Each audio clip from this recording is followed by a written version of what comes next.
एक दिन नाज़रीन कराम लोगों ने कहा कि उमर तुम तो बड़े उसूल पसंद बनते हो, लेकिन ये मस्जिद नबवी की गली में जो नबी पाक के चचा हैं हजरत अब्बास, उनका एक पर नाला लगा हुआ है, वो सब लोगों के कपड़े आलूदा कर देता है। वो परनाला आपको दिखाई नहीं देता?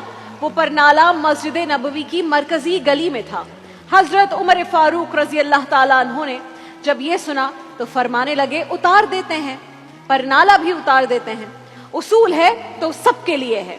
शारहीन ने लिखा है नाज़रीन कराम कि हजरत उमर फारूक उस गली में तशरीफ ले गए जहां पर वो परनाला नस्ब था। ऊंट के ऊपर बैठकर आपने वो परनाला पकड़कर खींच लिया। हजरत अब्बास उस वक्त घर पर मौजूद नहीं थे। हजरत उमर हजरत अब्बास के घर वालों से फरमाने लगे कि आपके मकान की छत के 3 कोने और भी हैं, किसी और पर ये नाला लगवा लें, यहां लगने से गुजरने वालों को तकलीफ होती है। हजरत उमर ये कहकर तो चले गए। हजरत अब्बास आए तो लोगों ने कहा कि उमर ने आपके घर का परनाला उखाड़ दिया है और फरमाया कि घर के 4 कोने हैं, कहीं और लगा लें। तो हजरत अब्बास ये सुनकर मुस्कुराने लगे। लोगों ने कहा उमर ने आपके घर का परनाला हटा दिया, आप मुस्कुरा रहे हैं? हजरत अब्बास फरमाने लगे कोई मसला नहीं, उमर ने जैसे ये परनाला उखाड़ा है वैसे ही खुद आकर लगा के भी जाएंगे।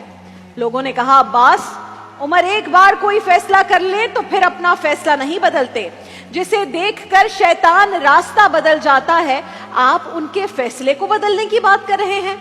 हजरत अब्बास ने फरमाया मैंने कह दिया ना, उमर लगाएंगे तो इंशाअल्लाह उमर ही लगाएंगे। हजरत अब्बास ये कहकर मस्जिद नबवी में आए, नमाज पढ़ी।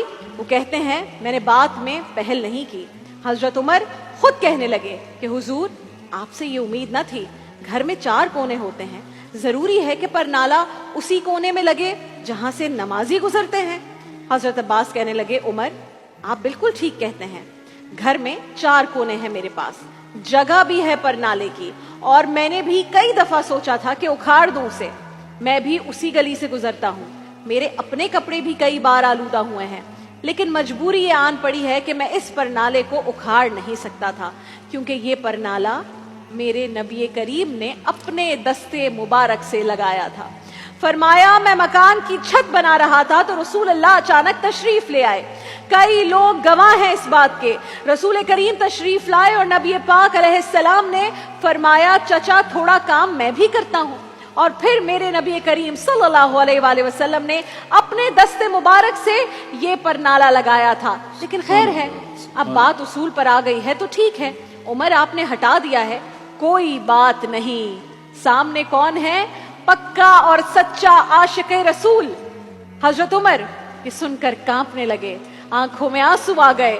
फरमाया अब्बास पहले क्यों नहीं बताया था कि आका करीम अलैहिस्सलाम ने अपने दस्ते मुबारक से ये परनाला लगाया था। आप सल्लल्लाहु अलैहि वसल्लम पर मेरे माँ बाप कुर्बान। ये कहकर हजरत उमर फारूक ने हजरत अब्बास का बाजू थामा और कहा कि ऊंट पर चढ़कर ये परनाला हटाया था, अब आप मेरे कंधों पर चढ़कर इसे दोबारा नस्ब करें। हजरत अब्बास रज़ी अल्लाह ताला अन्हु हजरत उमर के कंधों पर चढ़े और परनाला लगाकर उतरे तो हजरत अब्बास भी रो रहे थे, जनाबे उमर भी रो रहे थे, आंखों में आंसू हैं। फरमाया हम ये नहीं देखेंगे कि उसूल क्या कहता है, बल्कि ये देखेंगे कि रसूल क्या कहता है। हम तो ये देखेंगे कि किस शय को रसूल अल्लाह से क्या निस्बत है। हम ये नहीं देखेंगे कि उसूल क्या कहता है, हम ये देखेंगे कि रसूल क्या कहता है। नबी करीम के दस्ते मुबारक पर नाले पर लग गए तो सारे उसूल खत्म हो गए। जो रसूल से निस्बत, उसमें उसूल कहाँ।